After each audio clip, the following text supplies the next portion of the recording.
The question is, if you were to describe Echo in one word, what would that word be? I'll go first. My word would be cringe. Oh, my word would be... C-R-I-N-G-E, cringe. See, you spelled that very nice. Spelling bee. My word would be waste. In the sense of waste... How do you spell that? W-A-S-T-E. Not waste as in okay, round your Had to be clear, had to be clear. It seems like they just wasted potential here for many of these characters. And when you think about the amount of time they had, which was 5 episodes, just under 3 hours, that is enough time to pack a punch. But this fell flat in so many different ways. I think from the start, it was off to the races in a terrible way. The first episode was atrocious. The second episode was better. The third episode was better. The fourth episode was better. But that doesn't mean it's good. I'm saying it was better because the first episode was so damn bad. It was so poor that everything else comparatively was, oh wow. And then you get to episode 5 and I'm like, oh no, this just regressed into utter dog shit again. It really did. There's one thing that you need in stories, and that's stakes. And those stakes need to be fulfilled. Something has to come at the end which makes you understand that, oh no, if the character had done this differently, this person would be alive. This person wouldn't be injured. And yet, when we actually get to the end of the show, no stakes. It was almost like nothing happened other than Echo realised a relationship with her family at the end. Which is fine, at least there was some growth there. But it wasn't good enough. That's not enough. There's another thing that they did, big thing. They took a big man and made him very small. Well, they may have ripped apart Wilson Fisk again. Again? You called it clowning in Hawkeye. They clowned him. That show was actually very good, but his interpretation and portrayal was horrible. Yeah, compared to the Daredevil portrayal we saw with those Netflix shows. Whereas in this Echo show, it seems like they didn't clown him. They destroyed him. I did not understand the ending. Now, there are going to be some spoilers, I might as well just say it. There is this moment where Echo uses her newfound powers to heal the pain in Wilson Fisk's heart. The moment was absolutely nothing. He runs away. He runs away like a little boy, scared, cowering, confused. And yes, I understand it because he's obviously just been traumatized by her to some degree, even though she is trying to help him. But at the end, in the end credits scene, Wilson Fisk is running for mayor.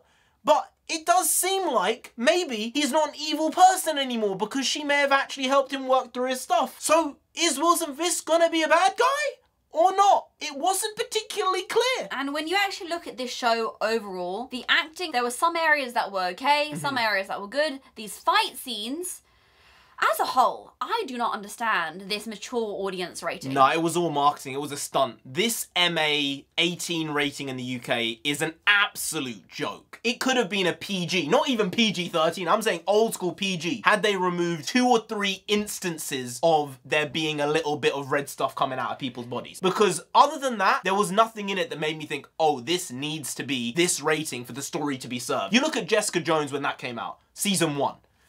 That is imperative storytelling there, where the rating needs to be as it is, because it determines the overall arc of all the characters. The stakes in that show are so incredibly high, and the themes are definitely adult in every single way. You look at Daredevil as well, Luke Cage, The Punisher.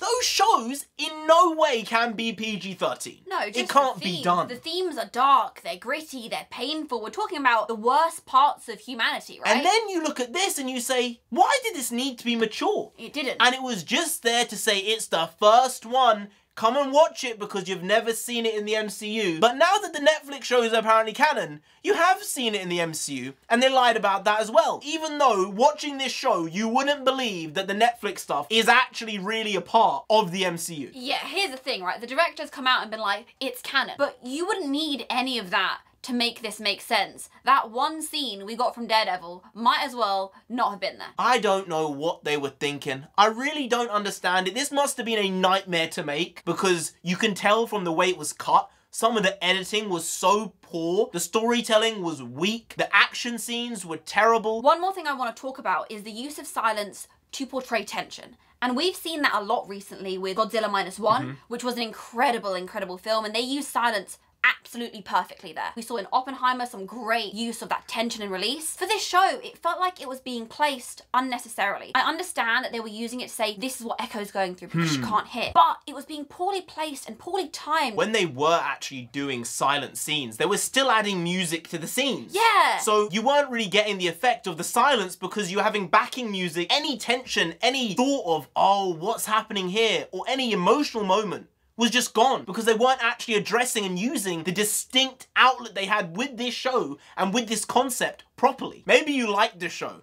If you did, then great. Good for you. But for us, it wasn't particularly good. And we thought from the last few trailers it was gonna be great. So if anything, I'm even more disappointed now because I actually got my hopes up, but all the good shots were in the trailers. Yeah. Every major shot they went, oh wow, they're including that. They gave all the money shots in the trailers. Yeah, they did. And then outside of the money shots, it was just a bit flaccid. The Wilson Fisk angle could have been done in such a unique way with this character and his relationship with Maya. You could have had it so Maya's going back to her hometown. She's not seen her family for 20 years. But she finds out her uncle has been doing shady dealings with Wilson Fisk just like her dad.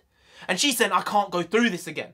She's saying, why are you doing this? He's saying, I'm doing it so we all get richer. I'm doing it so that everyone has more. And she's saying, that's not good because it doesn't mean anything if you're dead.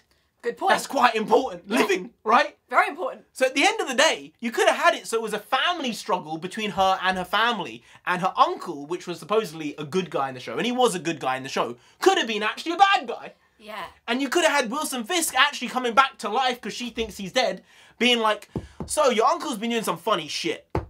I'm gonna kill him. But I love you, Maya. From his point of view, Yeah. his character growth is, I do actually have affection for you as a person. I've raised you, even though we are not blood.